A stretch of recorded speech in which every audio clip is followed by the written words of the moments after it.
Hello and welcome to all. Tomorrow is Christmas. Happy birthday, Dr. Fauci. I'm Damien Dane and this is the Sesh. Okay, look. It's time to make sense out of this bologna sandwich that most news shows are required to serve you. It's so they can keep their advertisers happy, okay? You see, if certain companies are writing your check by way of giving you money to play their commercials, it's possible that the content is limited, hyped up, and in some situations fully false to fit the motivation of the advertiser or donor. You won't be getting any of that from me. I won't have advertisers who are not about the importance of the public's digestion of reality. You'll hear me wrap up every show with my quote, "When we die, we only get to take our memories and the truth." So it would be a waste of time, yours and mine, to deliver anything less than honesty, right? And that's what this show's about. Taking apart the confusing and explaining it to people who don't want to have to watch a major news channel for 3 hours to get the truth. I'll be bringing you misconceptions and unraveling them, making it a lot easier to form your own opinions. Kind of like this. Many people are confused, just as I was, about what the hell an mRNA vaccine is. Most of us know vaccines to be squirting some of the virus into your arm to help your body build up its natural defenses to that virus. Listen to me closely. mRNA does not put the virus in your body. Okay, you see this protein? You see this one little spike? An mRNA vaccine takes a very small piece of the actual protein, replicates or fabricates it, like when they use fish to make imitation crab meat. And just like the imitation crab meat tricks some into thinking they're having real crab, the fake spike of protein is injected into you to trick your body. Injected into you to trick your body. And since your immune system thinks it's come into contact with a coronavirus, it begins to protect you against any coronavirus with that specific protein spike. Meaning that after you're vaccinated, you'll be protected against many coronaviruses, including the scary one you're hearing about coming from the UK. And if you want to see white privilege in action, ask yourself why Donald Trump will call it the China virus last week, but you'll never hear him say the English virus, even though the variant coming out of the UK is 70% more contagious. And rightfully so. This virus affects everyone. You'll also be hearing today that the Pfizer vaccine has more allergic reactions, than expected. That is true. It's also true that these reactions are still far less than patients experience when taking penicillin. And we still have only 6 reactions out of over 1 million Americans vaccinated. I'm going to get vaccinated, but I'm not going to pressure anyone else to do it. Why? Because scientists are not saying that it should be required. And I listen to science. Will I be sharing direct facts only? No.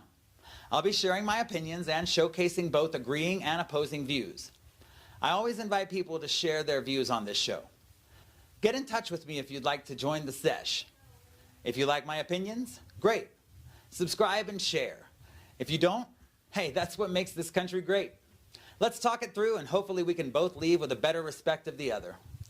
This show hopes to unite in a time of great division. So let's slide right into it.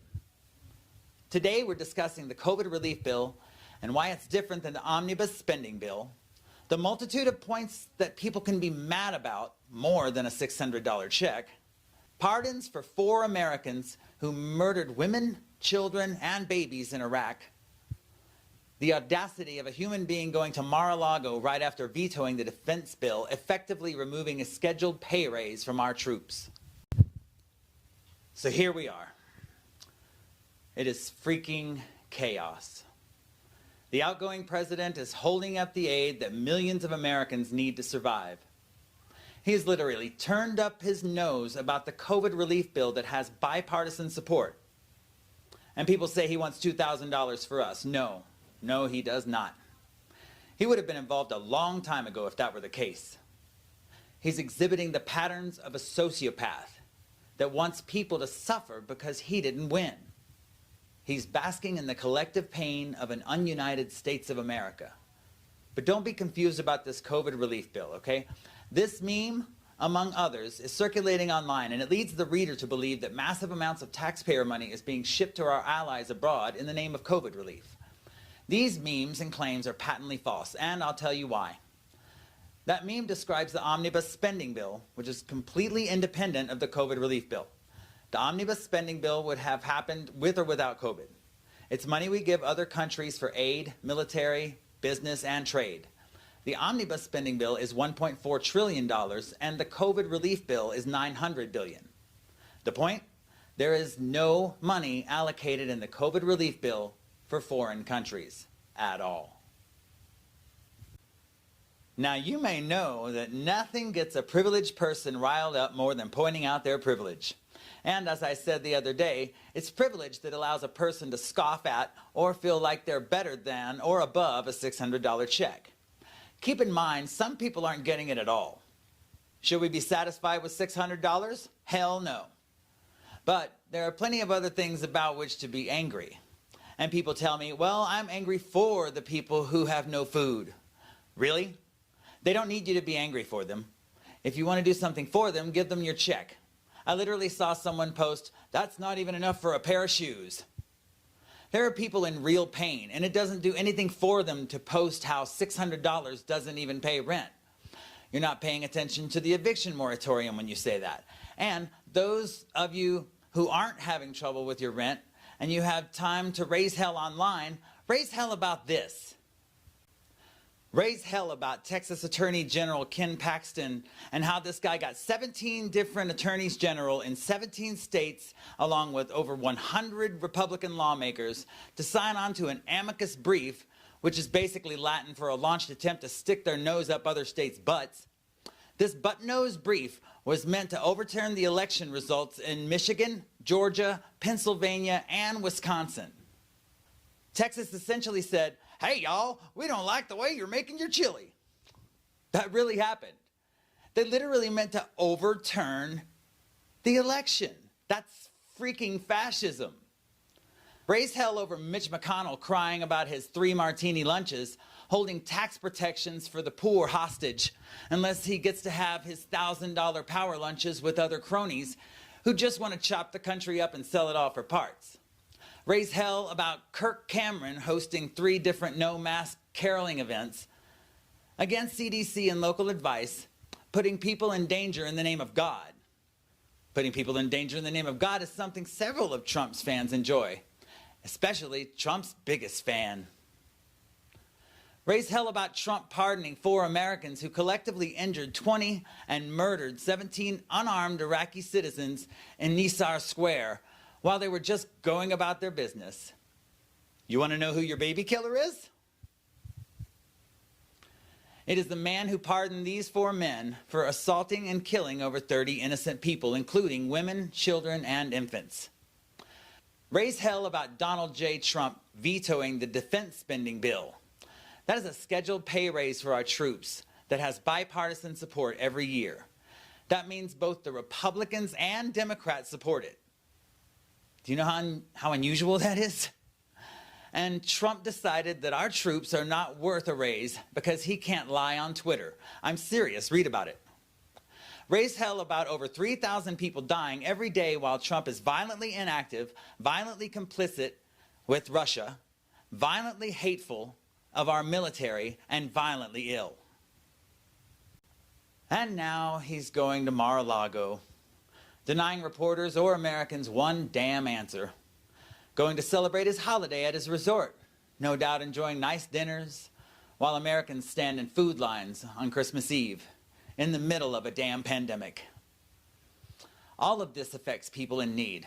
So maybe you'll understand why I see it as a little bit selfish to post about $600 being nothing. So the government can keep it.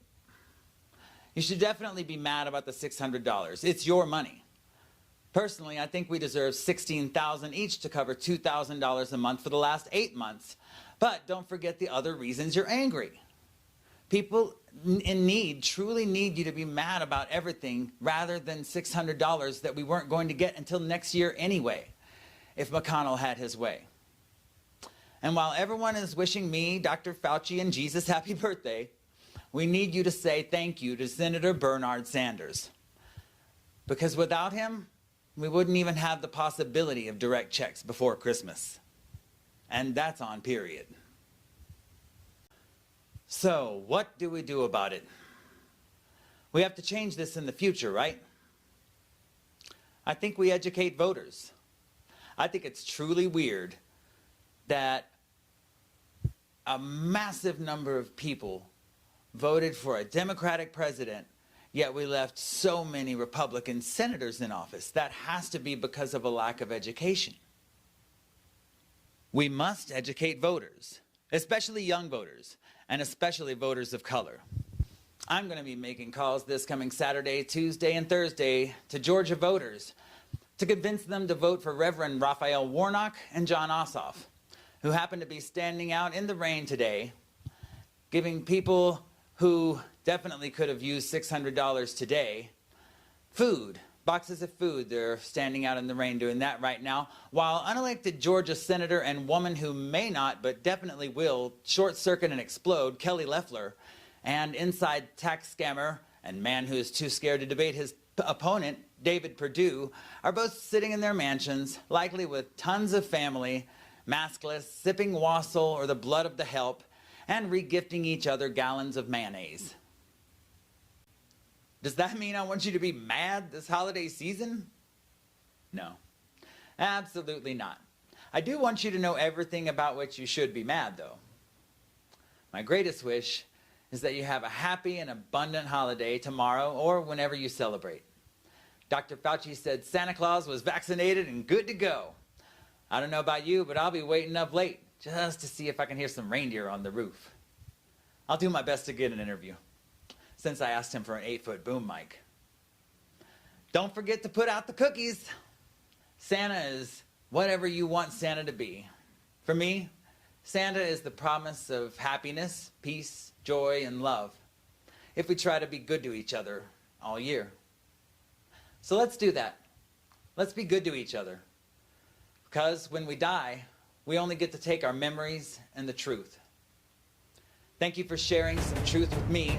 And if you want to be part of a segment, be interviewed, or part of a recorded live chat, alert me and I'll make it happen. Please feel free to donate to my nonprofit, the Slay It Forward Initiative. Have a Merry Christmas and be well. Fear not. Love forth.